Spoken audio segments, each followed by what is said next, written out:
Good morning, everyone. We are continuing here in KITZUR, HILCHOS, SHABBOS, the laws of Bishul. And we start a new chapter, so to speak, today called HATMANA, insulating the pots to keep things warm.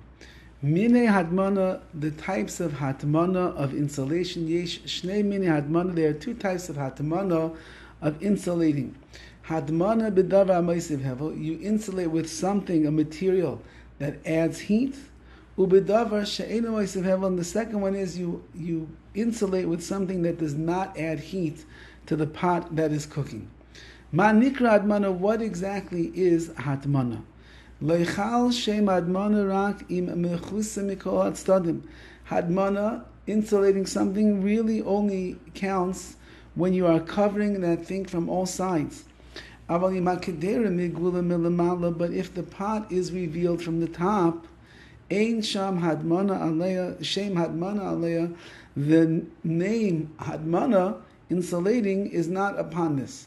Which means even if it's wrapped around the sides and the bottom, but the top of the pot is revealed, that's not called HATMANA. V'chein leichal aleya shem HATMANA im ma shemechasa boy es hakedera eina negeh bekedera.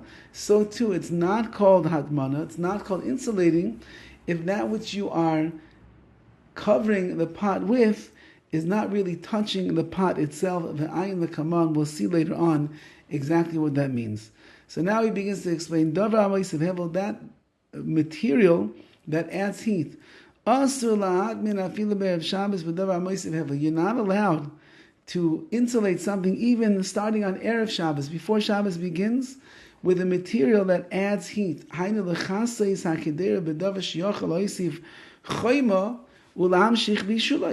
means something that adds heat and warmth and is able to continue the cooking process. Even if you removed it from the fire already. Take a look in the Shulchan Aruch and you'll see the different materials that it lists over there that are considered to be heat-generating sources that you cannot wrap a pot in. Even to wrap the pot in something that does not increase the heat. You're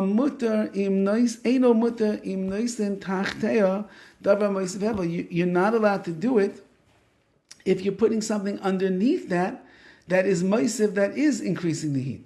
Vainu, what does that mean?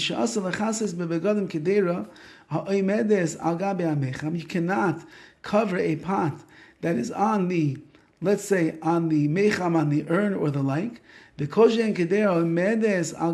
the more so, if you have a kedera, you have a pot that is on the fire. So if there's heat source on the bottom of the pot, and now you want to cover the pot and insulate it with clothing that doesn't add heat, you cannot do that. Even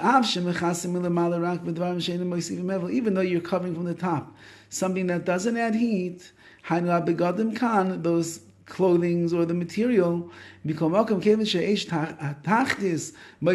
the fire that is underneath the pot is adding heat, it's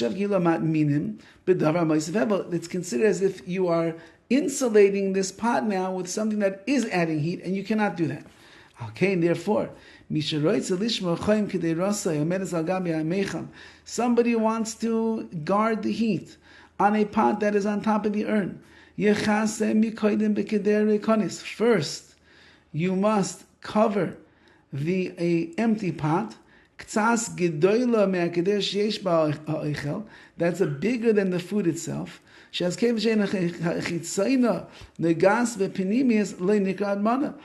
have to put the smaller pot inside of a larger pot. That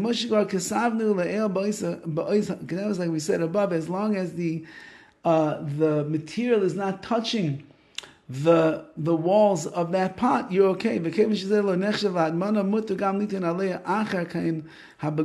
you can even put material on top, even though underneath is something that's adding. So interesting, he's saying over here, you have the pot that the food is cooking in, you put it inside of a bigger pot, and now the walls are not touching, and now you can put begadim, you can put clothing on top of that, or material on top of that, and then you will have no problem about mana. Okay, obviously much more to see over here.